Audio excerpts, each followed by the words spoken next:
إن الحمد لله نحمده ونستعينه ونستغفره ونعوذ بالله من شرور أنفسنا ومن سيئات أعمالنا من يهده الله فلا مضل له ومن يضلل فلا هادي له أشهد أن لا إله إلا الله وحده لا شريك له وأشهد أن محمدًا عبده ورسوله أما بعد فإن خير الحديث كتاب الله وخير الهدي هدي محمد صلى الله عليه وسلم وشر الأمور محدثاتها وكل محدثة بدعة وكل بدعة ضلالة وكل ضلالة في النار.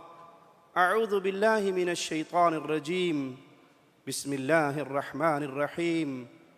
قل هو الله أحد الله الصمد لم يلد ولم يولد ولم يكن له كفوا أحد.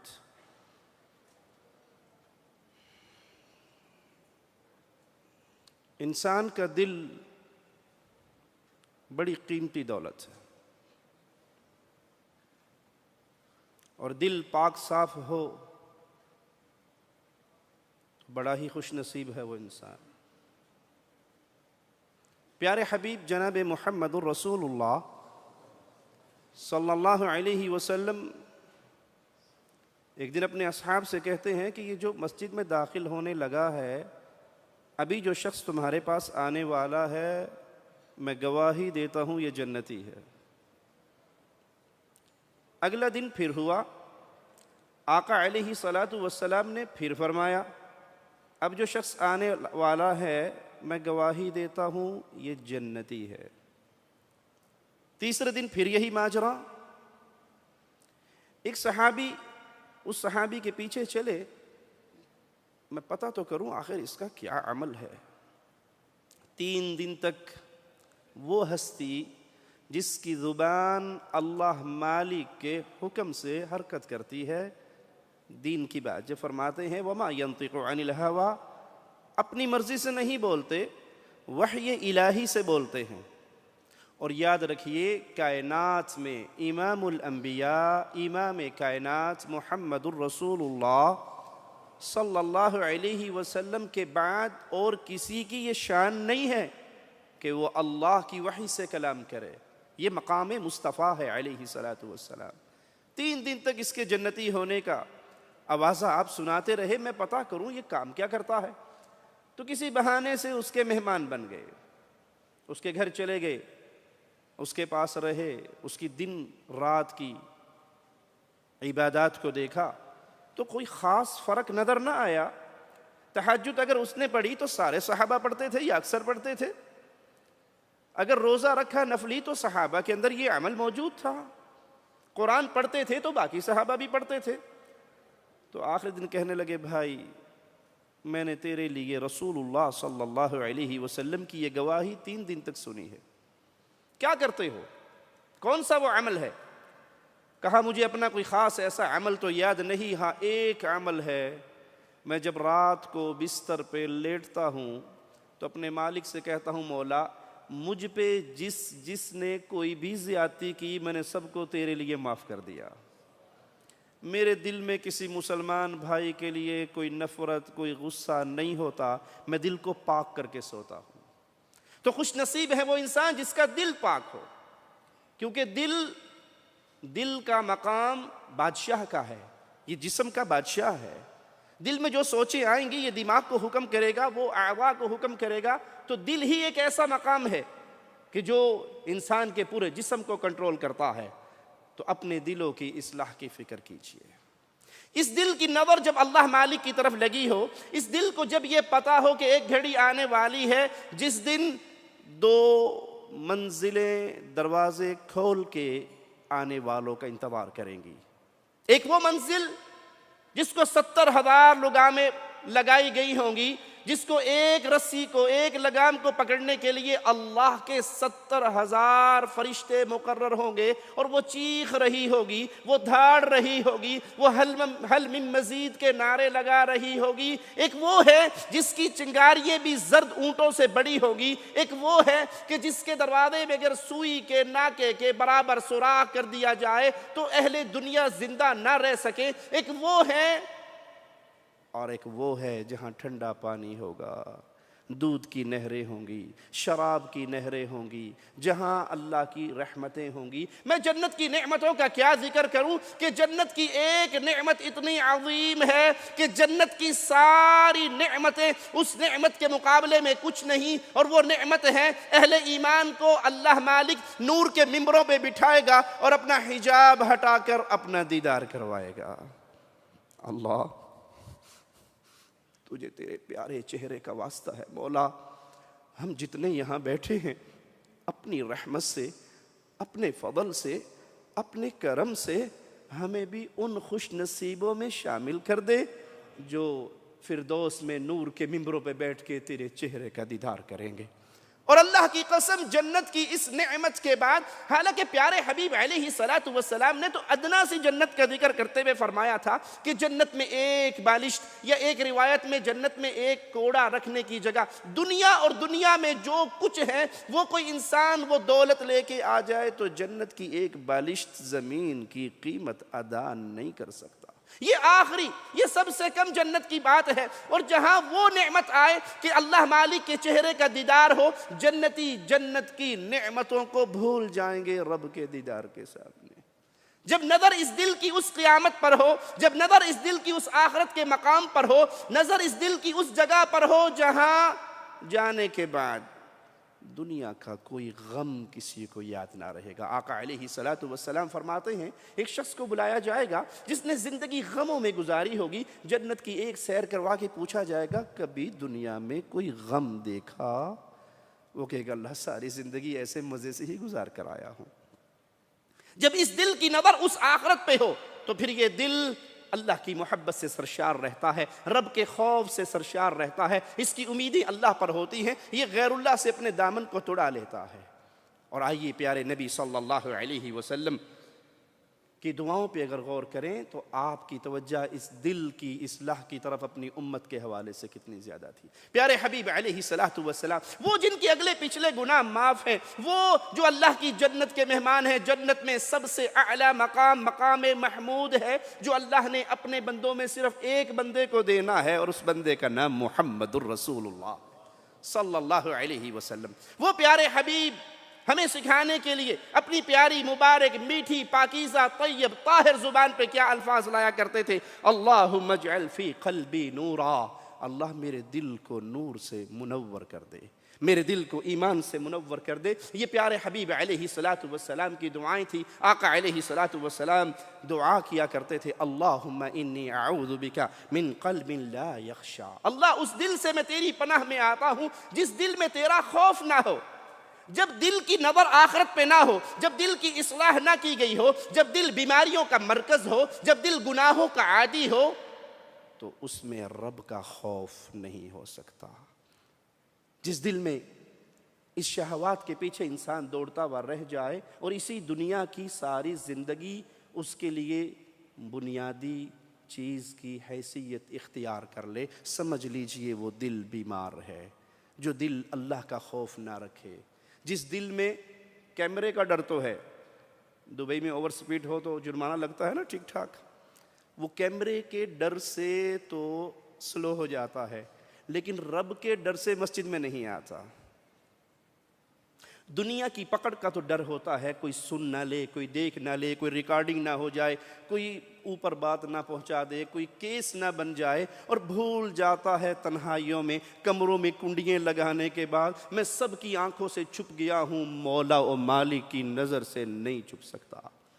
جس دل میں اللہ کا خوف نہیں، پیارے حبیب فرماتے ہیں اللہ میں اس سے تیری پناہ میں آتا ہوں۔ پیارے حبیب علیہ الصلوۃ والسلام دعا کیا کرتے تھے، یا مقلب القلوب، اے دلوں کو پھیرنے والے۔ ایک حدیث میں آتا ہے پیارے حبیب علیہ الصلوۃ والسلام فرماتے ہیں انسانوں کا دل مولا و مالک کی انگلیوں کے درمیان ہے، جیسے اللہ کی شان ہے، لیس کمثلہ شیء، اس کی صفات کی کیفیت و کنڈیشن کو ہم نہیں جانتے، ایمان لاتے ہیں جیسے مولا کی شان کے لائق ہے، اللہ دلوں کو پھیرتا ہے۔ پیارے حبیب دعا کرتے تھے دلوں کو پھیرنے والے میرے دل کو اپنی عبادت اور اطاعت کی طرف پھیر دے۔ تو ہر مسلمان پہ لازم ہے کہ وہ اپنے ظاہر کو بھی پاکیزہ بنائے اور اپنے باطن کو بھی پاکیزہ بنائے۔ صرف ظاہری لباس ٹھیک کرنے سے اور اندر کی گندگی ہونے سے اس کا کیا معنی ہے؟ اس کا معنی یہ ہے کہ آپ نے کچرے کی بالٹی پہ بڑی خوبصورت پیکنگ کی ہے۔ سادہ ترجموں میں یہ ہمارے چھڑے بھائی، ان بیچاروں کو کہیں جانا ہو اچانک اور ساکس دھلی ہوئی نہ ہوں، جرابیں، تو کیا کرتے ہیں؟ سمیل آ رہی ہے اور کہیں جانا ہے، پرفیوم لیا اور جرابوں پہ مار دیا۔ 5 منٹ تو نکل جائیں گے لیکن گھنٹہ نہیں نکلے گا۔ اگر اندر گندگی ہے، اگر اندر غیر اللہ کی عبادت ہے، اگر اندر غیر اللہ کا پیار ہے، اگر اندر کچھ اور اس دنیا میں کوئی اور بستا ہے، ظاہری ٹیپ ٹاپ کر بھی لوگے تو اللہ، پیارے حبیب علیہ الصلوۃ والسلام فرماتے ہیں اللہ نہ تمہارے چہروں کو دیکھتا ہے نہ تمہارے جسموں کو دیکھتا ہے، مولا کی نظر تمہارے دل پہ پڑتی ہے، اور جہاں رب کی نظر پڑتی ہو وہ جگہ پاک اور صاف کرنا ہر مسلمان پہ لازم ہے۔ سیدنا نعمان بن بشیر رضی اللہ عنہ وارضا روایت کرتے ہیں کہ میں نے رسول اللہ صلی اللہ علیہ وسلم سے سنا، آپ نے فرمایا الا وان فی الجسد مضغہ، یاد رکھو دل میں ایک ٹکڑا ہے، جسم میں ایک لوتھڑا ہے، جسم میں ایک لوتھڑا ہے، اگر وہ صحیح ہو گیا تو پورا جسم صحیح، اور اگر وہ خراب ہو گیا تو پورا جسم خراب۔ محمد الرسول اللہ فداہ ابی و امی صلی اللہ علیہ وسلم فرماتے ہیں کہ وہ لوتھڑا دل ہے۔ اس دل میں اگر اللہ کی محبت ہے، اللہ کا پیار ہے، اللہ کی چاہت ہے، وہ اللہ کو اپنا محبوب سمجھتا ہے، وہ اللہ سے پیار کرتا ہے، وہ اللہ سے محبت کرتا ہے۔ کسی سے محبت کرے تو اس لیے کرتا ہے کہ یہ اللہ کا پیارا ہے، تو سمجھ لیجئے اس کا دل بہت پاکیزہ ہے۔ ہر اس چیز سے دور ہونے کا جذبہ اس کے دل میں کوٹ کوٹ کے بھرا ہے جو اللہ کو ناپسند ہو۔ گناہ ہو بھی جائے ظہر کی نماز کے بعد تو عصر کی نماز کے آنے سے پہلے پہلے تڑپ تڑپ کے رو رو کے اپنے رب کو منا لیتا ہے، اللہ انسان ہوں، تو نے میری فطرت کے اندر شہوت رکھی ہے، میں شیطان کے شر میں پھنس کے گناہ کر بیٹھا، لیکن اب اگلی نماز میں تیرے در پہ آ کے سجدہ کرنا ہے، مولا کس منہ سے آؤں گا؟ ایک عورت سے گناہ ہوا، پیارے حبیب علیہ الصلوۃ والسلام کے پاس آئی، دائیں سے بائیں سے آگے سے پیچھے سے 4 مرتبہ اپنے گناہ کا اقرار کیا، گواہیاں دی، پیارے حبیب نے حد قائم کروا دی۔ جنازے کا وقت آیا، 2 الگ الگ روایتیں ہیں، جنازے کا وقت آیا تو امیر عمر کہنے لگے آپ اس کا جنازہ پڑھنے لگتے ہو، یہ تو زانیہ ہے۔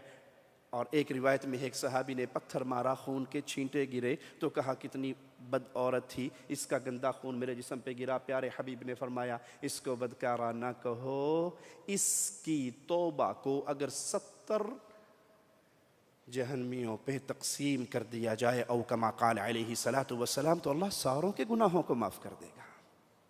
وہ کیا چیز تھی جو اس کو توبہ پہ مجبور کر رہی تھی؟ وہ چیز اللہ کی محبت، اللہ کا ڈر۔ اس گناہ کو لے کر میں رب کے سامنے کیسے پیش ہوں گا؟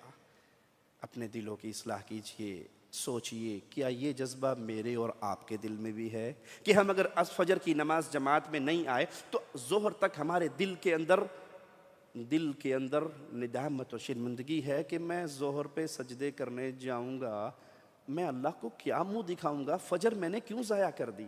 اگر یہ تڑپ ہے، اگر یہ سوچ ہے، اگر یہ فکر ہے تو سمجھیے آپ کا دل زندہ ہے۔ اور اگر یہ پڑھ لی نہ پڑھی کوئی ایڈی ٹینشن لین دی لوڑ کوئی نہیں، بٹ بندہ یہ پڑھ چھڈو، ٹائم لگے پڑھ چھڈو، نہ لگے نہ صحیح، ایڈے وڈے حاجی لک بڑھن دی لوڑ نہیں، تو سمجھ لیں دل مردہ ہو چکا ہے، اس میں رب کی محبت کا ذرہ موجود نہیں ہے۔ اور قیامت کی گھڑی سب سے خطرناک، وہاں کیا کام آئے گا؟ مال، بیٹے۔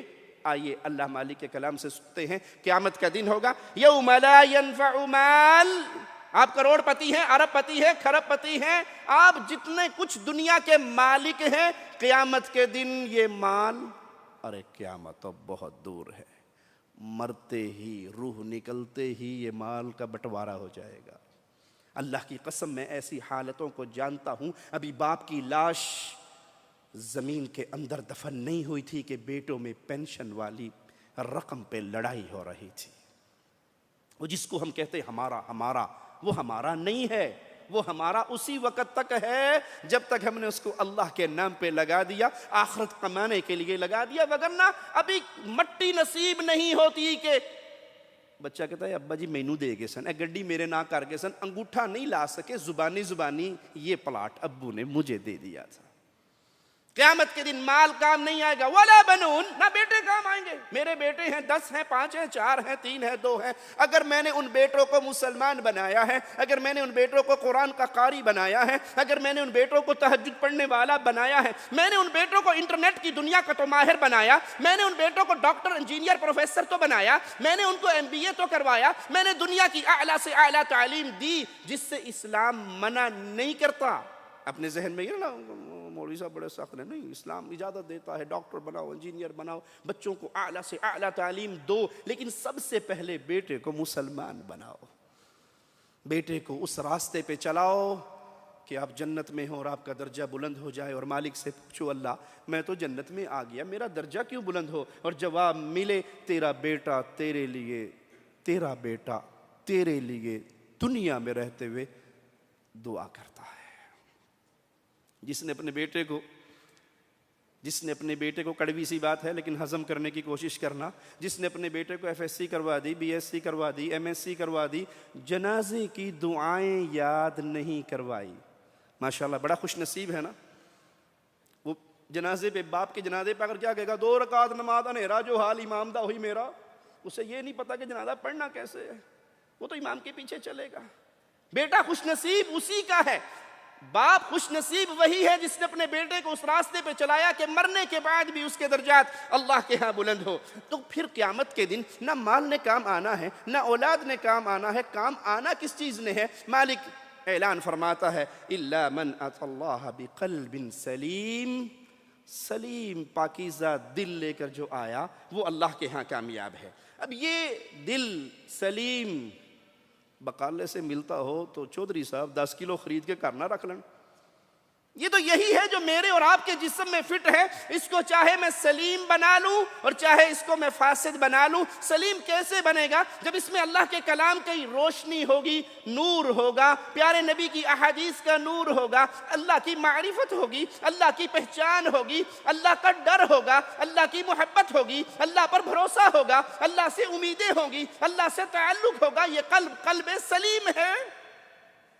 قلب سلیم والوں کی حالت پتہ کیا ہوتی ہے؟ حرم میں بیٹھا ہے، رو رہا ہے، آنسو بہہ رہے ہیں، وقت کا بادشاہ پوچھتا ہے کوئی حاجت ہے تو میں وقت کا بادشاہ ہوں، مانگ لو مجھ سے، میں تمہاری جھولی بھر دوں گا۔ جس کا دل سلیم ہوتا ہے، مولا کی محبت سے سرشار ہوتا ہے، اللہ تجھے تیرے پیارے ناموں کا واسطہ ہے، ہم میں جتنے یہاں پر بیٹھے ہیں اللہ ہم سب کے دلوں کو قلب سلیم کی صورت میں بدل دے۔ ہمارے دلوں میں جو گناہوں کی سیاہی ہے مولا اس رمضان کی مبارک پاکیزہ پیاری رات میں اس دل کو اپنی رحمت کے پانی سے دھو دے مولا، ان گناہوں کی سیاہی کو اتار کے اپنی محبت و پیار اور توحید کا نور بھر دے۔ کہا رب کے گھر میں بیٹھ کے تجھ سے مانگوں تو اللہ سے بڑی شرم آتی ہے۔ یہ ہے قلب سلیم جو اللہ کے ساتھ جڑا ہوا ہوتا ہے۔ دل کی اصلاح کیجئے، یہ دل مولا کی نظر کا مرکز ہے۔ آئیے مالک کا فرمان سنتے ہیں۔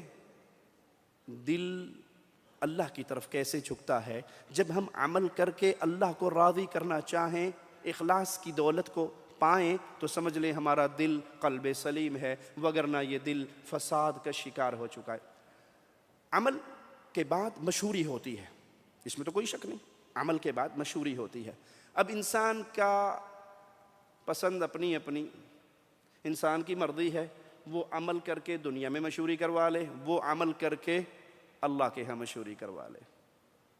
دنیا میں ہوتی نا مشہوری، چندہ کیڑی مسیح تے جا کے دیندے ہو جتے مولوی صاحب چوکھا نہ لے کے اعلان کر، حاجی صاحب، چودھری صاحب، شاہ صاحب، شیخ صاحب نے مسجد کے لیے 500 روپیہ بھیجا ہے، خطبے کے اینڈ پہ بھی آپ کا تذکرہ ہو۔ مسجد میں پنکھا لگواتے ہوئے پروں پہ لکھتے ہو نا برائے ایصال ثواب حاجی اللہ رکھا۔ گھر کے باہر پانی کا کولر 1000 کا لگانے کے بعد فیس بک پہ تصویریں چڑھاتے ہو نا، ماشاءاللہ میرے ابو جان نے غریبوں کے لیے ٹھنڈے پانی کا بندوبست کیا ہے، کرتے ہیں۔ وہ دور تھا نیک لوگوں کا جب کہا جاتا تھا نیکی کر دریا میں ڈال، اب کیا کہتے ہیں نیکی کر کیمرے میں ڈال، وہ چھیتی تصویر لا کے مولوی صاحب منہ ادھر نہ کر لیں۔ نیکی کرو چاہے دنیا میں چرچے کروا لو، آپ کی شہرت ہو جائے، اور ایک وہ خوش نصیب ہے جب نیکی کرتا ہے اتنی چھپا کر کرتا ہے، دائیں ہاتھ سے کرتا ہے تو بائیں کو خبر نہیں ہوتی، اللہ اس کے اس عمل پہ اس سے محبت کرتا ہے۔ پیارے حبیب علیہ الصلوۃ والسلام ایسے ہی شخص کا ذکر کرتے ہیں، قافلہ چل رہا ہے، یہ بھی قافلے کے ساتھ ہے، رات کا آخری پہر آتا ہے، یہ سو جاتا ہے، قافلہ سو جاتا ہے، یہ سونے کا ہماری زبان میں ڈرامہ کرتا ہے، لیٹ جاتا ہے، اور جب دیکھتا ہے سارا قافلہ سو گیا، خاموشی سے چپکے سے اٹھتا ہے اور ایک کونے میں ہو کے مصلی بچھا کے اپنے رب کو منانے کے لیے کھڑا ہو جاتا ہے۔ یہ لیٹا کیوں ہے؟ تاکہ قافلے والے دیکھ لیں یہ بھی سو گیا، ہماری طرح یہ بھی غافل ہو گیا۔ یہ لیٹتا کیوں ہے؟ کسی کو میری نیکی کی خبر نہ ہو، اس طرح چھپ کے بھلے وہ 2 رکعت نماز ہی پڑھے۔ امام الانبیاء فرماتے ہیں اس انداز پہ مولا اپنے عرش پہ محبت سے مسکرا دیتا ہے۔ اور جب اللہ کسی سے راضی ہوتا ہے، آقا علیہ السلام فرماتے ہیں اللہ سب سے پہلے جبرائیل کو خبر دیتا ہے، جبرائیل فلاں ابن فلاں میرا محبوب ہے، تو اس سے محبت کر۔ جبرائیل آسمانوں میں آوازیں لگاتے ہیں، فرشتوں فلاں ابن فلاں اللہ کا محبوب ہے، فلاں ابن فلاں جبرائیل کا محبوب ہے، تم پہ واجب ہے اس سے محبت کرو جس سے رب محبت کرتا ہے۔ اور فرشتوں کی محبت کیا ہوتی ہے؟ زمین پہ چلنے والا زمین پہ چلتا ہے، رب کے فرشتے سجدے کی حالت میں اس کے گناہوں کی معافی کی درخواستیں دیتے ہیں۔ چاہے اخلاص کی دولت پہ چلو، آپ کے چرچے آسمانوں پہ ہو، اور چاہے اس دنیا کے اندر اپنی نیکیوں سے چرچے کروا لو، لیکن بڑے گھاٹے کا سوداگر ہے وہ جو لوگوں کو خوش کرنے کے لیے نیکیاں کرے اور رب مالک مولا کو بھول جائے۔ مالک نے ہمیں حکم کیا دیا تھا؟ وَمَا أُمِرُوا إِلَّا لِيَعْبُدُوا اللَّهَ مُخْلِصِينَ لَهُ الدِّينَ۔ حکم یہ دیا گیا تھا کہ اللہ کی عبادت کرو۔ کیسے؟ اللہ کی بھی عبادت کرو اور اللہ کی ہی عبادت کرو۔ ہی اور بھی کا چھوٹا سا فرق، حنفاء حنیفی ہو کے خالص اللہ ہی کی عبادت۔ آج معاشرے کے اندر جو بیماری ہے وہ ہی اور بھی کے درمیان پھنسی ہوئی ہے۔ ایک چھوٹی سی مثال سے بات سمجھا دوں، کیا خیال ہے؟ ایک بیوی اپنے خامن سے، مولا و مالک کے لیے اعلی مثال سمجھانے کے لیے عرض کرتا ہوں، ایک بیوی اپنے خامن سے کہتی آپ ہی میرے سرتاج ہو، آپ ہی میرے خامند ہو، آپ ہی میری عزت کے مالک ہو۔ پیار آئے گا نا بیگم پہ؟ 100 روپے دینے کا موڈ ہو تو بندہ 200 دے دے گا، دل خوش کرتا ہے سرکار نے ساڑا۔ اور ایک کہتی ہے بڑی خوبصورت ہے، بڑی مس ورلڈ ہے، ساری آپ کی ڈیمانڈ اس میں موجود ہے۔ وہ کہتی ہے ماشاءاللہ چودھری جی آپ بھی میرے خامند ہو۔ خوشی ہوگی کہ لتر مار کے کروں کڈو گے؟ آپ بھی، یہ کیا کہہ دیا تو نے؟ میں بھی اور کوئی اور بھی؟ ہائے، اپنی بیوی کی بھی برداشت نہ کرنے والو، حالانکہ تم بیوی کے خالق مالک رازق نہیں ہو، 3 تولے سونے کے بدلے حق مہر دے کے گھر لائے ہو، بستر کی زینت بنایا ہے، لیکن اس کی بھی آپ سے برداشت نہیں ہوتی۔ اللہ مالک کے لیے اعلی مثال، جب آپ یہ کہتے ہو اللہ بھی داتا ہے اور بابا بھی داتا ہے، اللہ بھی مشکل کشا ہے اور فلاں بھی مشکل کشا ہے، اللہ بھی اولاد دیتا ہے فلاں بھی اولاد دیتا ہے، اللہ بھی اور فلاں بھی، اللہ کے در سے بھی اور اس کے در سے بھی، اللہ بھی رب ہے اور نوری بوری والا بھی رب ہے، فلاں بابا بھی سب کچھ کر سکتا ہے اور اللہ بھی سب کچھ کر سکتا ہے، تو کیا اللہ راضی ہوگا؟ وما امروا، مالک کا تو حکم یہ ہے تم اللہ کی عبادت کرو، مخلصین لہ الدین، دین کو خالص اللہ کے لیے کر کے حنیفی بن کے، پھر کسی بھی کو اس میں شریک نہ کرنا، ہی کے نعرے مارنا کہ اللہ تو ہی ہے، تیرے لیے ہی میرا عمل ہے، اور اگر وہ عمل کسی اور کے لیے ہو گیا تو سمجھ لیجئے وہ دل بیمار ہو کے بربادی کی خندق میں گر گیا۔ اللہ مالک نے حکم دیا ہے کہ عمل صالح کرو۔ آئیے مالک کا فرمان سنتے ہیں، قل ان صلاتی ونسکی ومحیای ومماتی بولو للہ۔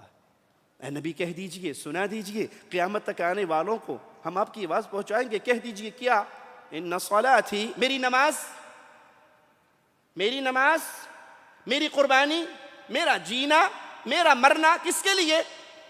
للہ، اللہ کے لیے جو رب ہے، پالن ہار ہے تمام جہانوں کا۔ ارے بھائی، نماز میں سجدہ ہے یا نہیں؟ نماز میں رکوع ہے یا نہیں؟ نماز میں قیام ہے یا نہیں؟ نماز میں دعائیں ہیں یا نہیں؟ جب آپ نے سر سجدے میں رکھ کر کہا میری نماز مولا تیرے لیے، اور وہی سر آپ نے پیر کے قدموں پہ رکھا، ڈھیری پہ رکھا، مندر پہ رکھا، قبر پہ رکھا، درگاہ پہ رکھا، حضرت کے سامنے رکھا، تو آپ نے اللہ کی عبادت میں اس شیخ و مرشد و حضرت کو شریک نہیں کر دیا؟ آپ کو تو حکم یہ تھا کہ آپ اپنے ایک ایک عمل کو تولیں، ناپیں، اور پھر اعلان کریں یہ سب اللہ کے لیے ہے۔ وہ اللہ ہے کون؟ لا شریک لہ، اس کا کوئی شریک نہیں ہے، اس کا کوئی پارٹنر نہیں ہے، اس کا کوئی حصے دار نہیں ہے، اس کا کوئی ساجی ساتھی نہیں ہے۔ آسمان بنانے میں کوئی شریک نہ تھا، زمین بچھانے میں کوئی شریک نہ تھا، پہاڑ کی میخیں گاڑنے میں کوئی شریک نہ تھا، آبشاریں گرانے میں کوئی شریک نہ تھا، بارش برسانے میں کوئی شریک نہیں ہے، اولاد دینے میں کوئی شریک نہیں ہے، پرندوں کے انڈوں کے اندر پرندوں کے بچے پیدا کرنے میں کوئی شریک نہیں ہے، انسانوں کے نطفے سے، پانی سے اس کی اولاد کا معاملہ چلانے میں کوئی اس کا شریک نہیں ہے۔ لا شریک لہ، جب ربوبیت میں کوئی شریک نہیں تو اللہ کی الوہیت میں بھی کوئی شریک نہیں ہے۔ پکارا جائے گا تو اللہ کو، مانگا جائے گا تو اللہ سے، رویا جائے گا تو اللہ کے در پہ، آواز لگے گی تو اللہ کے لیے۔ یہ ناک خاک آلود ہوگا تو صرف ایک اللہ کے سامنے۔ اور اسی لیے میرے آقا نے کہا تھا، امام الانبیاء نے کہا تھا، امام اعظم نے کہا تھا، قائد اعظم، رہبر اعظم محمد الرسول اللہ صلی اللہ علیہ وسلم نے فرمایا تھا، بندہ اللہ کے نزدیک جتنا سجدے کی حالت میں ہوتا ہے کسی حال میں نہیں ہوتا۔ ارے سجدے میں تو میں دور ہوا ہوں، کھڑا ہوا تو میرا سر کچھ اونچا تھا، سجدے میں گیا تو میں 5 فٹ نیچے ہوا، لیکن سجدے میں نے جو ذلت، جو خشوع، جو خضوع اللہ کے لیے اختیار کیا، اللہ نے اس کو قبول کر کے مجھے انتہائی بلندیوں پہ پہنچا دیا۔ ہمیں حکم یہ دیا گیا تھا، اس اللہ کی عبادت کرو، اس دل میں اس کے لیے عمل کرو، عمل میں بھی کسی کو حصے دار نہ بناؤ۔ لا شریک لہ وبذلک امرت وانا اول المسلمین، اسی کا مجھے حکم دیا گیا ہے اور سب سے پہلے ماننے والوں میں ہوں۔ دوسری آیت پہ غور کیجئے، مالک فرماتا ہے الذی خلق الموت والحیاة لیبلوکم ایکم، بولو جی، اکثر تو نہیں ہے، اکثر تو نہیں ہے۔ ان جی گل سنو بھی، وہ گٹھلیاں رکھ کے آئے کریمہ دا وظیفہ ہو جائے کی حرج کی ہے؟ وہ مولوی صاحب وہ 3واں 7واں 9واں 10واں 40واں کول برسی پڑھیں گے تو قرآن شریف ہی نہ، بڑا عجیب مولوی ہے بھئی، میت کے اس پہ بیٹھے ہیں اور کوئی حقہ پی رہا ہے، کوئی سگریٹ پی رہا ہے، کوئی اخبار پڑھ رہا ہے، کوئی سیاست پہ باتیں کر رہا ہے، اور ہم نے آگے پارے رکھ دی بھی پڑھ کے بلڈی کر چھوڑو، تو کہتا ہے یہ سنت کے خلاف ہے۔ حرج کیا ہے؟ کام تو اچھا ہے نا، کام کتنا پیارا ہے، کام کتنا زیادہ ہے۔ پیارے بھائی، مالک کا فرمان کیا ہے؟ الذی خلق الموت والحیاة لیبلوکم ایکم احسن عملا۔ اللہ نے یہ موت و حیات کا جو تمہارا نظام بنایا ہے اس لیے کہ اللہ دیکھے تم میں بہتر عمل کون کرتا ہے، احسن عمل کون کرتا ہے۔ احسن عمل کی 2 بنیادی شرطیں ہیں، ایک وہ عمل خالص اللہ کے لیے ہو، دوسرا وہ عمل محمد کریم صلی اللہ علیہ وسلم کی سنت کے مطابق ہو۔ احسن عمل کی گاڑی کے 2 ویل ہیں، ایک پنچر ہو جائے تو وہ عمل کی گاڑی چل، بندے نے عمل کیا اللہ کے لیے، اس میں کوئی شک نہیں ہے، لیکن سنت کے مطابق نہیں ہے۔ تو ایک صحابی نے سال بھر کے روزے رکھے تھے، تو اللہ کے نبی نے فرمایا تھا جو سال بھر کے عمر بھر کے روزے رکھے اس کا کوئی ایک روزہ بھی نہیں ہوتا۔ عمل تو اللہ کے لیے تھا لیکن سنت رسول صلی اللہ علیہ وسلم کے خلاف تھا۔ اگر عمل سنت کے مطابق ہو لیکن اللہ کے لیے نہ ہو، عمل صالح نہیں کہلوائے گا، وہ عمل مردود ہوگا اگر اس کے اندر 2 میں سے کوئی ایک شرط بھی ناقص ہو جائے۔ آئیے مالک کا فرمان سنتے ہیں، فَمَنْ كَانَ يَرْجُو لِقَاءَ رَبِّهِ فَلْيَعْمَلْ عَمَلًا صَالِحًا، جس کو یہ امید ہو کہ میں نے ایک دن اللہ مالک کے سامنے پیش ہونا ہے، وہ عمل صالح کرے، اس عمل میں تلاش کرے یہ عمل کیوں کر رہا ہوں، اللہ کے لیے یا لوگوں کے لیے، یہ ہاتھ میرے کیوں اٹھے ہیں۔ میں یہ مثالیں دکھ کے لیے سناتا ہوں دلوں کو موڑنے کے لیے، یو ٹرن پوائنٹ لانے کے لیے سناتا ہوں، ہنسانے مسکرانے کے لیے نہیں۔ میرے یہ ہاتھ دعا کے لیے اٹھے ہیں۔ دعا بہترین عبادت ہے، دعا بہترین عبادت ہے، دعا عبادت کا مغز ہے، دعا سب سے افضل اعلی عبادت ہے۔ اب میں نے یہ ہاتھ اٹھائے ہیں اس لیے کہ پیارے نبی صلی اللہ علیہ وسلم کا فرمان ہے، جب بندہ اپنے ہاتھ اٹھاتا ہے مولا کو حیا آتی ہے اپنے بندے کے ہاتھوں کو خالی لوٹا دے۔ تو میرا دل، میری زبان، میری آنکھیں، میری توجہ، میرا قلب کس کی طرف متوجہ ہے؟ یہ اٹھاتے ہوئے کیا نیت ہے؟ اللہ ان کو بھر دے، یا یہ نیت پھڑی کیمرہ ذرا سیدھا ہوئی جی، ہاں ٹھیک، ہاں مسکرا رہا ہے، ہاتھ اٹھے میں، تصویر اتارنے والا تصویر اتار رہا ہے۔ شیطان ایسا ہمارے اوپر حاوی ہو گیا ہے، ہماری عبادتیں، ہمارے عمرے، ہمارا حج، ہمارا احرام، وقوف عرفہ، وہ کون سی عبادت ہے جو ہم نے اللہ کے لیے رہنے دی ہو؟ احرام باندھتے ہیں تو فیس بک پہ سب سے پہلے، ہاتھ اٹھاتے ہیں تو واٹس ایپ پہ سب سے پہلے، کوئی عبادت کرتے ہیں قربانی کی چھری چلتی ہے تو سب سے پہلے۔ ارے بھائی یہ بربادی نہیں ہے تو کیا ہے؟ آپ کو حکم تھا، مجھے حکم تھا، عمل کر کے کسی کو شریک نہ بنانا۔ ایک تو ہے سجدہ غیر اللہ کے لیے کیا جائے، عبادت میں کسی کو شریک کیا جائے۔ اللہ کی غیرت اتنی عظیم ہے کہ عمل کے اندر بھی اگر آپ نے کسی اور کو شریک کر دیا تو اللہ اپنے ہاتھ اٹھا لیتا ہے، اس عمل کی طرف توجہ ہی نہیں فرماتا۔ جس کو یہ امید ہے کہ اس نے اللہ کے سامنے کھڑا ہونا ہے، وہ عمل صالح کرے، اخلاص کی دولت سے مالا مال ہو، ریاکاری کے بیج کو کھرچ کے اپنے دل سے پھینک دے، اور پھر وَلَا يُشْرِكْ بِعِبَادَةِ رَبِّهِ أَحَدًا، اللہ کی عبادت میں کسی کو پارٹنر نہ بنائے۔ وہ کام جو عبادت ہے خالق و مالک کے لیے، وہ کسی اور کے لیے نہ کرے۔ وہ رکوع ہو اب کسی پیر کو نہیں ہوگا، وہ سجدہ ہو کسی قبر و درگاہ کو نہیں ہوگا، وہ نیاز ہو تو پھر وہ کسی بابا جی کے نام پہ نہیں ہوگی، وہ قربانی ہو کسی کے نام پہ نہیں ہوگی۔ سیدنا علی فرماتے ہیں لعن اللہ من ذبح لغیر اللہ، جو اللہ کو چھوڑ کے مردوں کے نام پہ، میتوں کے نام پہ، ڈھیریوں کے نام پہ، قبروں کے نام پہ، مندروں کے نام پہ ذبح کرتا ہے، اللہ کی لعنت برستی ہے۔ اور لعنت کا معنی ہے طرد من رحمت اللہ، اللہ کی رحمت سے اس کو ٹھوکر مار دی جاتی ہے۔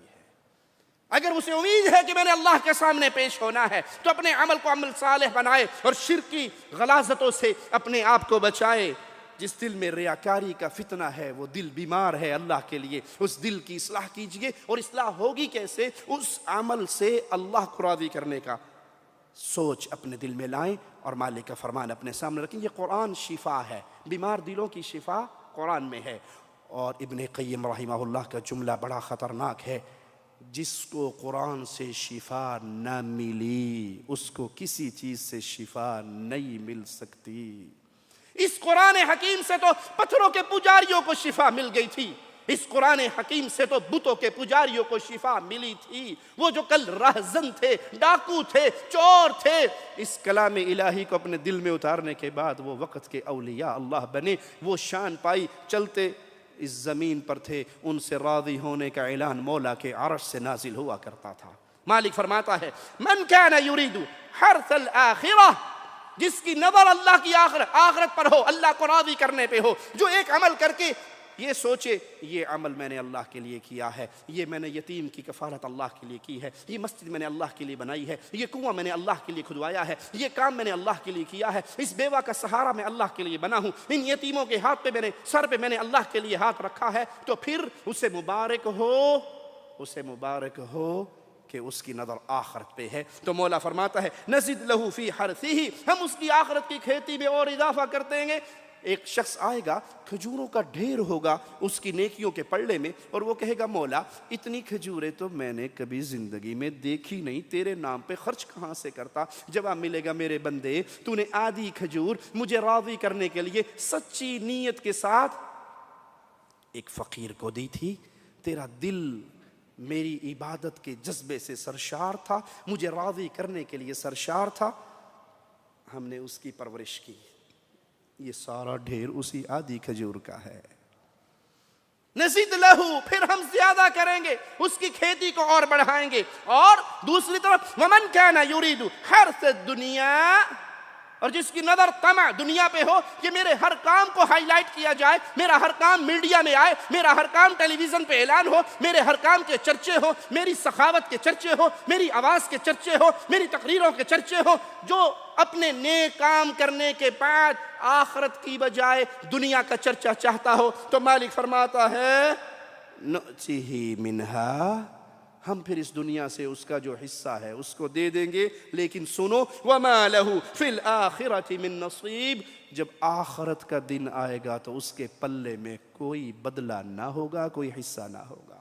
مرضی ہے اپنی اپنی، پسند اپنی اپنی ہے، چاہے نیکیاں کر کے آخرت کا سودا کر لو، وہ آخرت جہاں موت کو ذبح کر کے اعلان کر دیا جائے گا موت کو موت آ گئی، جنتی ہو تمہیں موت نہیں آنی، اہل نار تمہیں موت نہیں آنی، چاہے اس زندگی کا سودا کر لو جہاں کا پہلا دن 50,000 سال لمبا ہے، چاہے اس زندگی کا سودا کر لو جہاں دوست بیوی ماں باپ بہن بھائی سے انسان دوڑتا پھرے گا، حشر کے میدان میں بھاگتا پھرے گا، جان چھڑاتا پھرے گا، اور چاہے اس 60 سالہ زندگی کا 70 سالہ بیکار زندگی کا جو ایک مسافر کی زندگی ہوتی ہے اس کو سجا لو اپنی نیکیوں کے ذریعے۔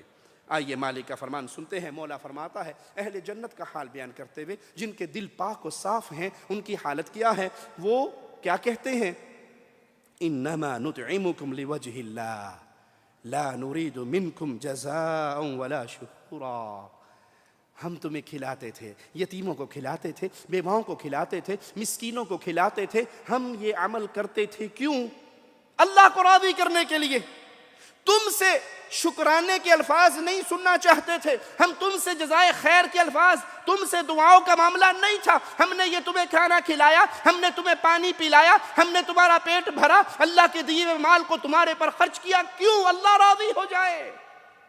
اور مبارک ہو اس انسان کو جس کے مال سے اللہ کی مخلوق پل رہی ہے، کوئی یتیم روٹی کھا کے سو رہے ہیں، اللہ تو وہ مالک و مولا ہے۔ ایک شخص گزرنے والا گزرتا ہے، عورت ہے، فاحشہ ہے، بدکار ہے، ایک کتے کے بچے کو دیکھتی ہے جو گلی مٹی چاٹ رہا ہے، اس پہ ترس کھاتی ہے، اپنے دوپٹے کو اپنے جوتے سے باندھتی ہے، پانی میں ڈالتی ہے، وہ پانی نکال کے آگے رکھ دیتی ہے، وہ پانی پی کے اٹھ جاتا ہے۔ وہ جانور ہے، نجس جانور ہے، لیکن ہے تو ذی روح، اللہ کی مخلوق تو ہے نا۔ اللہ کو اپنی بندی پہ اتنا پیار آتا ہے، اس کے پانی پلانے کے عمل کو قبول کر کے اللہ اس کی زندگی بھر کے گناہوں کو معاف کر دیتا ہے۔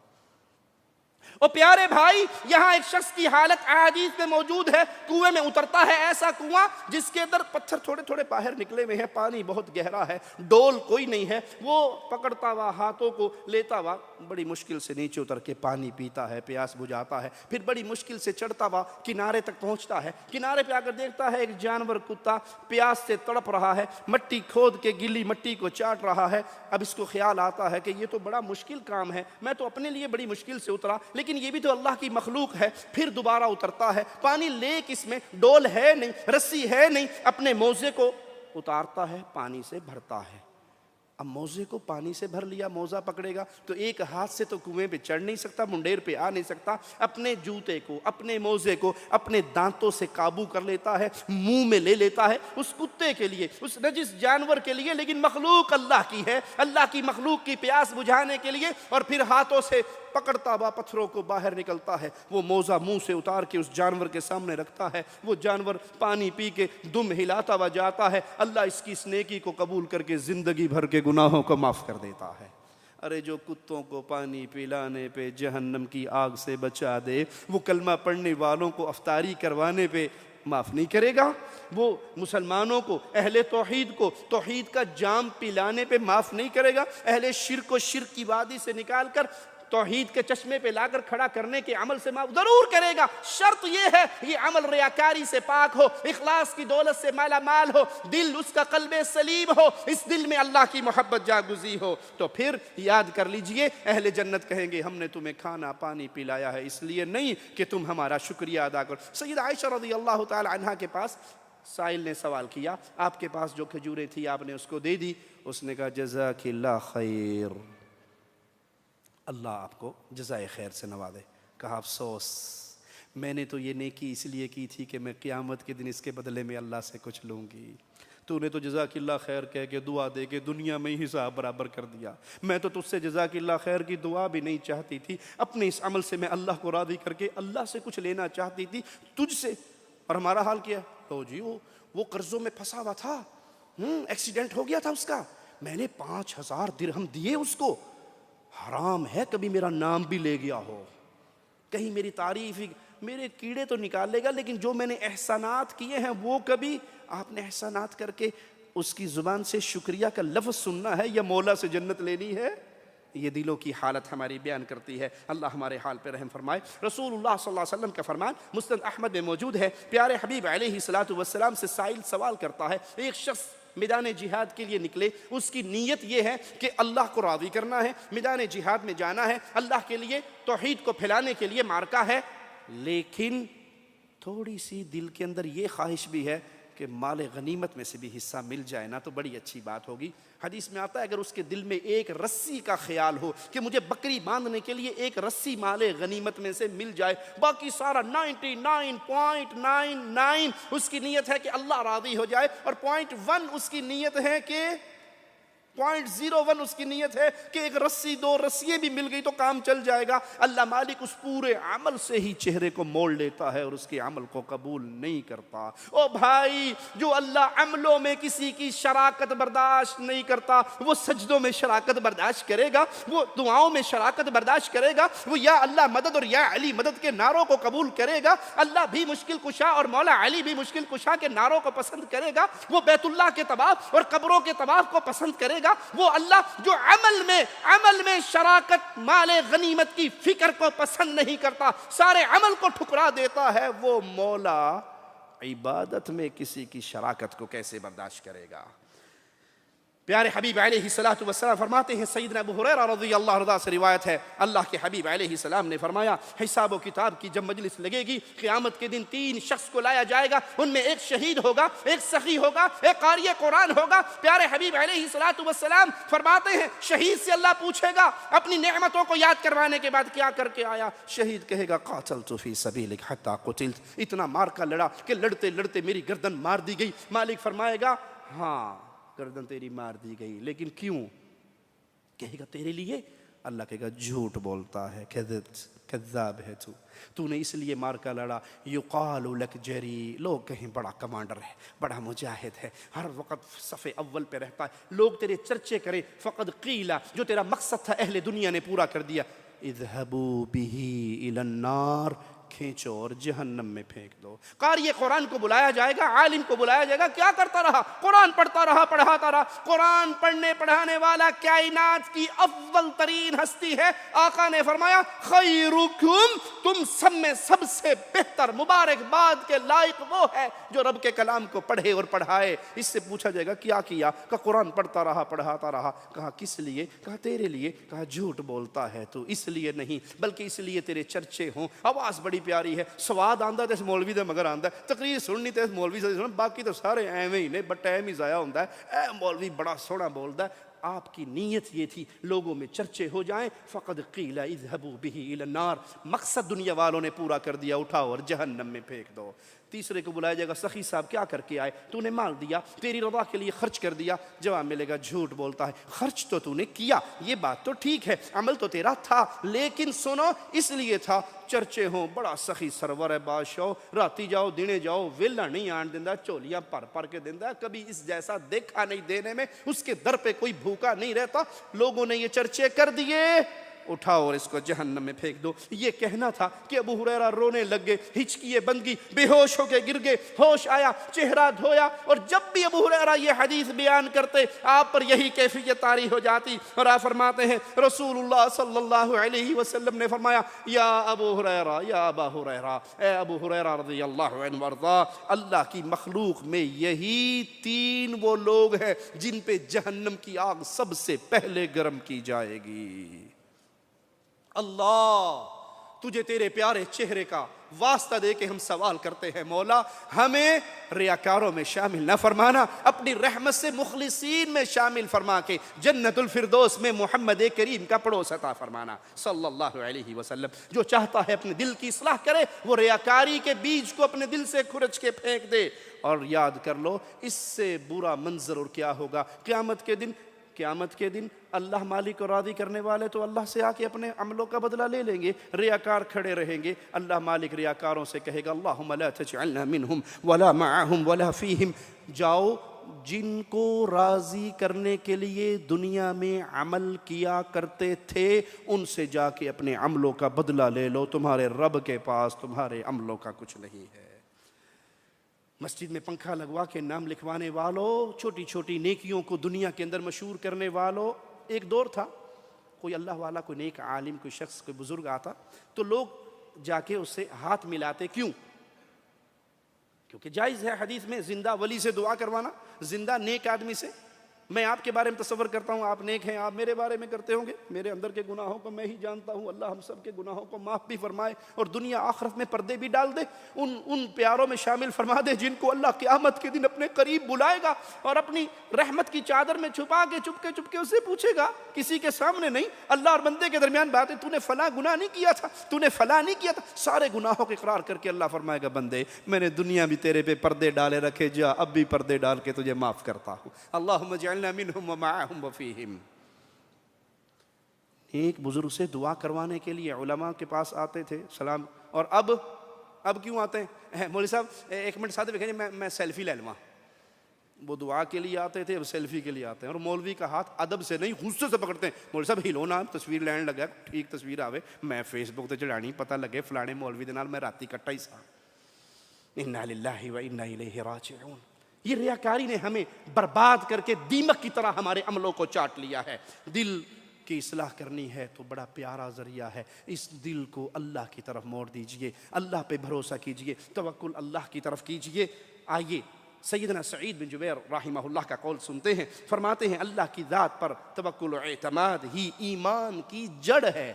ایمان کی جڑ، درخت کی جڑ، اسی کے سر پہ پورا درخت کھڑا ہے، تو ایمان کی جڑ یہ ہے کہ انسان کے بھروسے، انسان کی امیدیں، انسان کے توکل صرف ایک اللہ پر ہوں۔ اور اس کی حقیقت کیا ہے؟ اسباب اختیار کرنے کے ساتھ، اسباب چھوڑ کے نہیں، توکل والی بات نہیں ہے، اسباب اختیار کرنے کے بعد پھر انسان اللہ کی ذات پہ بھروسہ رکھے اور امید رکھے کہ اللہ مالک شفا دینے والا ہے، بیمار ہوا ہے دوائی استعمال کرتا ہے، سبب اختیار کرتا ہے، اور پھر اللہ پر بھروسے۔ ایک صحابی سے پوچھا تیری سواری کہاں ہے؟ کہا اللہ کے بھروسے میں باہر چھوڑ دی، تو آپ نے کیا کہا؟ اعقلھا، گھٹنا باندھو، سبب اختیار کرو، پھر اللہ پہ بھروسہ کرو۔ اور یہی پیارے حبیب علیہ الصلوۃ والسلام کی سیرت ہمیں سکھاتی ہے کہ اللہ کے نبی نے اسباب اختیار کیے۔ جنگ احد میں پیارے نبی نے 2 ذرہ پہنی، کیوں؟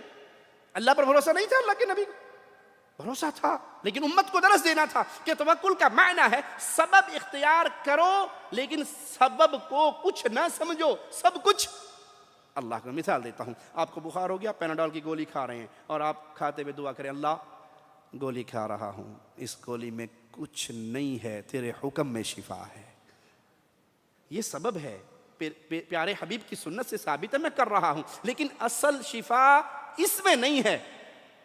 شفا یہ میڈیکل سٹور ہوتا ہے شفا خانہ، وہ شفا خانہ نہیں ہے، وہ دوا خانہ ہے۔ شفا خانہ وہاں سے دوا ملتی ہے، دوا میں شفا نہیں ہے، شفا اللہ کے حکم میں ہے۔ پیارے حبیب علیہ الصلوۃ والسلام مکہ میں داخل ہوئے، فتح مکہ کا موقع ہے، پیارے حبیب نے سر پہ لوہے کا خود پہنا، کیوں؟ کہ اللہ پر بھروسہ نہیں تھا؟ اللہ پر بھروسہ تھا، اور بھروسہ ہے ہی اس چیز کا نام کہ آپ سبب اختیار کرو لیکن امیدیں اللہ سے نہ توڑو۔ ہجرت کا سفر ہے، پیارے حبیب علیہ الصلوۃ والسلام راستہ دکھانے کے لیے ایک آدمی کو ساتھ لیتے ہیں، کیوں؟ کہ آپ کو اللہ پر بھروسہ نہیں تھا لیکن امت کو درس دینا تھا کہ یہ سبب اختیار کر کے۔ اور یہاں پہ ایک اور بات سمجھ آتی ہے، وہ جو کہتے ہیں جی اللہ کے نبی صلی اللہ علیہ وسلم کو علم غیب تھا تو سفر میں راستہ دکھانے والا بندہ کیوں لیا؟ علم غیب تھا تو راستہ دکھانے والا کیوں لیا؟ یہ سبب اختیار کر کے امت کو درس دیا۔ نکلے کس ٹائم؟ جب لوگ سو رہے ہیں۔ راستہ کون سا اختیار کیا؟ جو غیر معروف ہے۔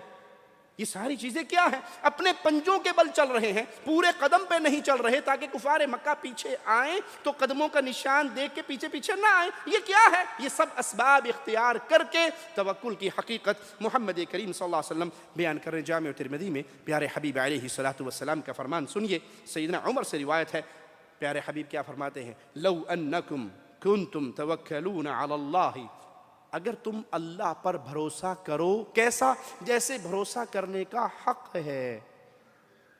اللہ پر بھروسہ کرو کیسا؟ جیسے بھروسہ کرنے کا حق ہے، تو پھر لرزقتم کما ترزق الطیر، اللہ تمہیں ایسے رزق دے گا جیسے پرندوں کو دیتا ہے۔ پرندوں کے گھونسلے میں فریج ہوتا ہے نا بڑا سارا، جنرل کا، جی ہوتا ہے۔ بیگم کہتی ہے فریج کافی نہیں ہے، ڈیپ فریزر الگ چاہیے، اور فریج قربانی کا پورا بکرا جو اس میں چھپانا ہے، کسی غریب کو ایک بوٹی بھی نہیں دینی، اگلے 3 مہینے تک سارا گوشت ماس رہے۔ قربانی تو گوشت سواد ہی اپنا، جو کلہ کھائے گا تو سواد ہی آئے گا، کسی غریب کو دے گا تو اگلے جان سواد آئے گا۔ پرندوں کے اس میں ہوتا ہوگا سٹور، کوئی چھوٹا سا سٹور، نیچے ایک گھونسلہ اوپر ہو ایک نیچے ہو، نہیں۔ صبح جب نکلتے ہیں تو کیسے پوٹے ان کے چپکے ہوئے ہوتے ہیں، خالی ہوتے ہیں، اور جب لوٹتے ہیں تب کیسے؟ جی بھرے ہوئے ہوتے ہیں۔ وہ کون سے صبح صبح نکلتے کسی بڑے پرندے کے مزار پہ جا کر کہتے ہو بھائی میں چڑیا ہوں، تو باز ہے، تیرے باز کے سامنے آ کر میں تیری قبر کا طواف کر کے دعا کرتی ہوں، باز صاحب روٹی کھوا دیں۔ کوئی چڑیا کسی باز کے مزار پہ جاتی ہے؟ جی کوئی کوا کسی چیل کے مزار پہ جاتا ہے؟ کوئی طوطا کسی مینا کی قبر پہ جاتی ہے؟ پھر روٹی کہاں سے کھاتے ہیں؟ میں سنی عقیدت والا ہوں، تو کیوں مجھ سے جلتا ہے؟ ایک میں کیا سارا زمانہ خواجہ کے در پہ پلتا ہے، یہاں خواجہ کا سکہ سنی کہ نہیں؟ جھوٹ تو نہیں کہہ رہا میں، پورا زمانہ خواجہ کے در پہ پلتا ہے۔ ہائے تو نے اپنے رب کو پہچانا ہی نہیں ہے۔ خواجہ کس کے رزق پہ پلتا تھا؟ خواجہ کے پیدا ہونے سے پہلے اس کا باپ کس کی روٹی کھا کے سوتا تھا؟ خواجہ کا دادا سکڑ دادا لکڑ دادا ٹھکڑ دادا کس کی روٹی کھا کے سوتا تھا؟ ارے جب اس کی نسل بھی نہیں تھی، آدم کس کی دیے ہوئے رزق پہ پلتے تھے؟ نوح کس کے رزق پہ پلتے تھے؟ کون ہے رزاق؟ خواجہ نہ دے گا تو پھر کون دے گا؟ رب سے تعلق سارے ختم۔ کبھی چڑیا نے بھی کہا باز نہ دے گا تو کون دے گا، تتر نہ دے گا تو کون دے گا، بٹیر نے کہا تتر نہ دے گا۔ پیارے حبیب فرماتے ہیں تم اللہ پر بھروسہ کرو، جیسے بھروسہ کرنے کا حق ہے، مولا تمہیں ویسے رزق دے گا جیسے پرندوں کو دیتا ہے۔ لیکن اس حدیث میں ایک اور راز بھی ہے۔ پرندے ماشاءاللہ اپنے گھونسلے سے نکل کے سامنے ٹالی پہ بیٹھ کے کیا کہتے ہیں؟ جی جو نصیب میں ہوگا مل لی جائے گا، کہتے ہیں نا ہمارے یہاں بھی۔ اور جی مول صاحب جو تقدیر میں میرا جنت میں جانے لکھا ہوا ہے تو نماز پڑھنے کا فائدہ کیا؟ جو لکھا ہے وہ ہو جائے گا۔ ہم کہتے ہیں پھر ڈیوٹی پہ آنے کا فائدہ کیا ہے؟ کنڈی مار کے بہ جا، جو تنخواہ لبنی لب بھی جائے گی، کوئی روٹی شوٹی کر آئی جائے گی، اس کے لیے دوڑے کیوں لگاتے ہو؟ انسان کتنا بے وقوف کیا ہے۔ فجر کی نماز جب رازق کو راضی کرنے کے لیے آنا ہو تو آپ ذرا گلیوں کو دیکھیں، سڑکیں ویران ہوگی، سنسان ہوگی، مسجد میں مؤذن، امام، فراش یا 5-7 بابے بڈھے بیچارے چٹی داڑیوں والے ہوں گے، اور جوان کرکٹ میچ دیکھ کے رات 2 بجے فارغ ہو کے سوتے پے ہوں گے۔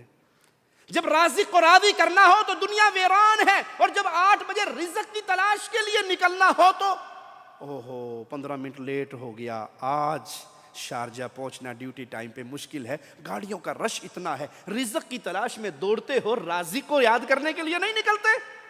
تو پرندے گھونسلوں سے باہر نکل کے ٹہنیوں پہ بیٹھ کے یہ نہیں کہتے جو نصیب میں ہے، وہ اڑتے ہیں، وہ دوڑتے ہیں، وہ بھاگتے ہیں، وہ تلاش کرتے ہیں اللہ پر بھروسہ، لیکن اسباب کو اختیار کرتے ہوئے۔ تو پھر نتیجہ کیا نکلے گا؟ تم ایسے رزق پاؤ گے جیسے اللہ فرشتوں کو دیتا ہے۔ ابن عباس سے روایت ہے، اہل یمن جب آتے حج کے لیے تو وہ یہ کہتے کہ ہمیں خرچہ پانی لے کے ساتھ چلنے کی ضرورت نہیں ہے، اللہ پر ہمارا بڑا بھروسہ ہے۔ اور جب وہ مکہ میں آتے اور ان کا خرچہ پانی ان کے پاس ہوتا نا، پیٹ بھرنے کے لیے پھر لوگوں کے سامنے ہاتھ دراز کرتے، سفر کا زاد راہ نہ لیتے۔ تو مولا نے یہ حکم نازل فرمایا وَتَزَوَّدُوا فَإِنَّ خَيْرَ الزَّادِ التَّقْوَىٰ، زاد راہ چلتے ہوئے لے لیا کرو، اور بہترین زاد راہ تو اللہ کا ڈر ہے۔ اسباب اختیار کرنے کا حکم ہمیں دیا گیا۔ اللہ کی ذات پہ توکل کرنا واجب ہی نہیں، واجبات کی فہرست میں بہت عظیم عمل ہے۔ وعلی اللہ فتوکلوا ان کنتم مؤمنین، ایمان کی شرط گردان دیا گیا ہے اس کو کہ اللہ پر بھروسے کرو، اللہ سے امیدیں لگاؤ، اللہ پر توکل کرو اگر تم مومن ہو۔ اور جب دل شرک کی بیماری سے اٹا ہوا ہو، بھرا ہوا ہو، تو پھر یاد کر لیجئے اس دل کی ہلاکت کو پھر کون اس سے بچائے گا؟ وہ دل بربادی کے راستے پہ چل رہا ہے۔ اللہ پر بھروسہ نہیں ہے لیکن پیر بابا کی پھونک پہ بڑا بھروسہ ہے۔ پیر بابا جلالی ہو تو اس کی گالیوں پہ، بابا جی نے گال کٹ دی، ساڈا کام بن گیا۔ پیر جی نے دھنکے شاہ نے سوٹا مار دیا تو بس وزارت کھری ہے، اب نہیں کوئی۔ بابا جی نے پتھر پہن کے، جی آپ نہیں سمجھتے جب سے بابا جی کے مزار سے یہ انگوٹھی لے کے پہنی، سوکڑا مک گیا، بواسیر ختم ہو گئی، فلاں بیماری ختم۔ امام ضامن باندھ لیا، امام ضامن باندھنے کے بعد اب مولا علی کا ملنگ بن گیا ہوں، اب مجھے کوئی کچھ نہیں کر سکتا۔ ارے جو اللہ کی طرف سے مصیبت آئے اس پہ کوئی روک، اور اللہ نہ مصیبت ڈالنا چاہے تو کوئی ڈال نہیں سکتا۔ اللہ پر بھروسہ کیجئے۔ اچھا کیوں؟ کسی اور پہ کیوں نہ کروں؟ صرف اللہ پہ ہی بھروسہ کیوں مولانا صاحب؟ بابا جی کے مزار پہ کیوں نہ کروں؟ قبر پہ کیوں نہ کروں؟ پتھر پہ کیوں نہ کروں؟ مندر پہ کیوں نہ کروں؟ مورتی پہ کیوں نہ کروں؟ جواب میں نہیں، کلام الہی دے رہا ہے، آؤ سنو۔ اللہ پر بھروسہ کیوں ہو؟ وَتَوَكَّلْ عَلَى الْحَيِّ الَّذِي لَا يَمُوتُ، اس اللہ پر بھروسہ کرو جسے موت نہیں آنی۔ انبیاء کو موت آئی، اولیاء کو آئی، پیاروں کو آئی، نیکوں کو آئی، بزرگوں کو آئی، چھوٹوں کو آئی، بڑوں کو آئی۔ ایک وہ ہے جس کو موت نہیں آنی، اور وہ ذات صرف ایک اللہ کی ذات ہے۔ اس اللہ پر بھروسہ کیجئے۔ پیارے نبی صلی اللہ علیہ وسلم اور آپ کے صحابہ کی زندگی ہمارے لیے کھلا ہوا آوازہ ہے، کھلی ہوئی کتاب ہے۔ احد کا میدان اپنے سامنے رکھیے، جب لوگوں نے ڈرایا کہ ابھی ساری دنیا اکٹھی ہوگی، یہ ہو جائے گا، وہ ہو جائے گا، قرآن منظر پیش کرتا ہے، الذین قال لهم الناس ان الناس قد جمعوا لكم، لوگ آ گئے، فوجیں اکٹھی ہوگی، ڈر جاؤ ان سے، فخشوہم، ان کا خوف کھاؤ۔ نتیجہ کیا نکلا؟ لوگ ڈرا رہے ہیں، فوجیں بڑھ رہی ہیں، فزادہم ایمانا، ان کا ایمان مومنوں کا اور بڑھ گیا۔ وقالو، اور آواز لگا کر کیا کہا؟ حسبنا اللہ ونعم الوکیل، ہمیں اللہ کافی ہے، بہترین کارساز ہے۔ اللہ کی قسم پوری دنیا ہلاک کرنے پہ تل جائے، نہیں کر سکتی جب تک مولا میری آخری گھڑی کا فیصلہ نہ فرما دے۔ پوری کائنات۔ اور چیلنج کے طور پہ ہم یہ بات کہتے ہیں، اگر بابوں بزرگوں کے ہاتھوں میں یہ سارا کچھ ہوتا، توحید کے دعات زندگی بھر زمین پہ چلتے پھرتے نظر۔ اہل توحید کے لیے سبق ہے۔ پیارے حبیب نے احد میں کہا تھا حسبنا اللہ، احزاب میں کہا تھا حسبنا اللہ۔ ابراہیم آگ میں گر رہے ہیں، فرشتہ پوچھتا ہے کوئی مدد چاہیے، کوئی حاجت ہے تو بتاؤ۔ کہاں حاجت تو ہے۔ کہا کیا حاجت ہے؟ کہا حاجت تجھ سے نہیں ہے، تیرے رب سے ہے، جس کے لیے میں آگ میں گر رہا ہوں وہ میرے حال کو تجھ سے بہتر جانتا ہے۔ حسبنا اللہ، مجھے اللہ کافی ہے۔ بیمار دل کا علاج ہے کہ اللہ کی طرف آؤ، اللہ سے محبت کرو، اللہ کے پیار کو دل میں جگاؤ، اللہ کا ڈر رکھو۔ اللہ کا ڈر، دل میں ایسا ڈر کسی اور کا نہیں ہو سکتا جو اللہ کا ہوگا۔ کیا آپ بندوق تان کے میرے سر پہ کھڑے ہو تو ظاہری اسباب کے تحت مجھے آپ سے ڈر لگے گا، آپ گولی مار سکتے ہو، لیکن جہاں ما فوق الاسباب کا ذکر ہو تو اللہ کے علاوہ کوئی کچھ کر نہیں۔ جی اس بابا جی کی درگاہ میں اگر چندہ نہ ڈالا تو یہ چلتے ہوئے گولی مار دے گا، یہ معاملہ ختم کر دے گا، تو یہ سب جھوٹ ہے۔ ڈر صرف اللہ کا رکھیے۔ کیسے؟ عمر کہتے ہیں گزر رہے ہیں، ماں کہہ رہی ہے پانی ملا دے دودھ میں، جواب ملتا ہے عمر نے منع کیا ہے۔ کہ عمر دیکھ رہا ہے، کہ عمر نہ دیکھے، عمر کا رب تو دیکھ رہا ہے۔ یہ اللہ کا ڈر ہے۔ وہ گوالے کی بیٹی عمر کی بہو بن گئی رضی اللہ عنہ وارضا۔